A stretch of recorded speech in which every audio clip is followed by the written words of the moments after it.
இயேசு கிறிஸ்துவின் ரத்தத்தினால நாங்கள் மீட்கப்பட்டுட்டோம், நாங்கள் மீட்பை பெற்று கூட எனக்கு எங்கள் பிரச்சனை போராட்டங்கள் மாறலைன்னு சொல்லி புலம்புவது உண்டு.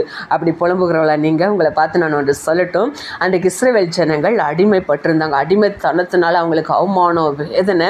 அந்த அடிமைத்தனத்தில் அவங்க தேவனை நோக்கி முறையிட்ட வேளையில் தேவன் அவர்களை எப்படி மீட்டெடுத்தார் தெரியுமா? ரத்தத்தினால தாங்க மீட்டெடுத்தார்.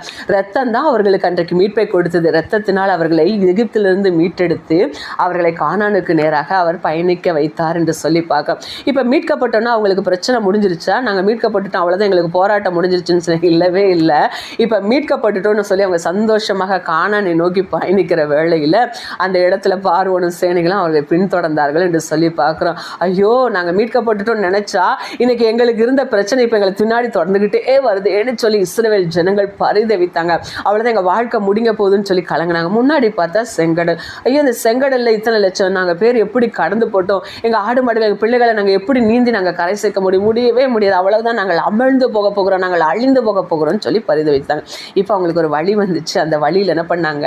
அவங்க வேக வேகமாக நடந்திருப்பாங்க, வேக வேகமாக ஓடி இருப்பாங்க. ஏன்னு சொன்னால் பார்வோன வம்சனை பின்தொடருது.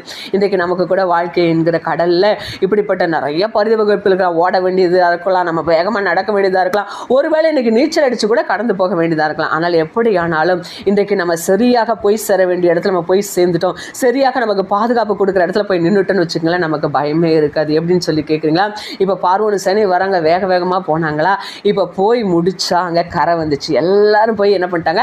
கரையில் சேர்ந்துட்டாங்க. கரையில் சேர்ந்ததுக்கப்புறம் அவங்க திரும்பி பார்த்தா பார்வோனும் அவன் சேனையும் செங்கடலில் மூழ்கடிக்கப்பட்டிருந்தாங்க. பிரச்சனைகள் முழுவதும் அப்படியே அந்த இடத்துல அடக்கம் ஆயிற்று என்று சொல்லி பார்க்கிறோம். அப்போ இன்றைக்கு நம்முடைய வாழ்க்கையில் அப்போ நாங்கள் எப்படி ஜெயிக்கிறது அப்படின்னு சொல்லி சொன்னால், இயேசு என்கிற கரையில் நம்ம சரியாக ஒவ்வொரு நாளும் நம்ம நின்னோம்னா, இன்னைக்கு மீட்கப்பட்டுட்டோம், நாங்கள் இயேசு கிறிஸ்துவின் ரத்தத்தினால நாங்கள் கழுவப்பட்டுட்டோம், அதோட பிரச்சனை முடியும் அப்படின்னு சொல்லி நினைக்காதீங்க. நம்ம பிரச்சனைகள் முடிவுக்கு வரணும்னு சொன்னால் நம்ம சரியாக கரையில் நிற்கணும். அன்றைக்கு இஸ்ரவேல் ஜனங்கள் கரையை அடையிற வரைக்கும் பிரச்சனைகள், கரையை அடையிற வரைக்கும் போராட்டம், கரையை அடையிற வரைக்கும் சத்துடைய பின்தொடர்தல்.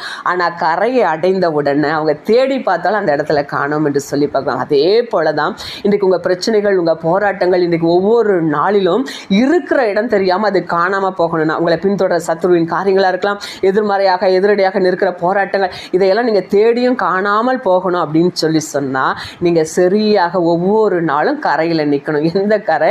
இயேசு என்கிற கரை. இன்றைக்கு ரட்சிக்கப்பட்டுட்டோம், ஞானஸ்தானம் எடுத்துட்டோம், ஆனால் தினமும் ஜெபிக்கிறோமா, தினமும் வேதம் வாசிக்கிறோமா, தினமும் ஒரு சாட்சியுள்ள நம்ம வாழ்க்கை நம்ம இடத்துல இருக்குதா? இதெல்லாம் இல்லாத பட்சத்தில் நான் மீட்கப்பட்டுட்டேன், நான் ரத்தத்தினால் மீட்கப்பட்டுட்டேன், நான் ரத்தத்தில் மீட்கப்பட்டேன்னு சொன்னால் ஒரு பிரயோஜனம் கிடையாது. மீட்கப்பட்டு இருக்கலாம், ஆனால் கரையில் ஒவ்வொரு நாளும் சரியாக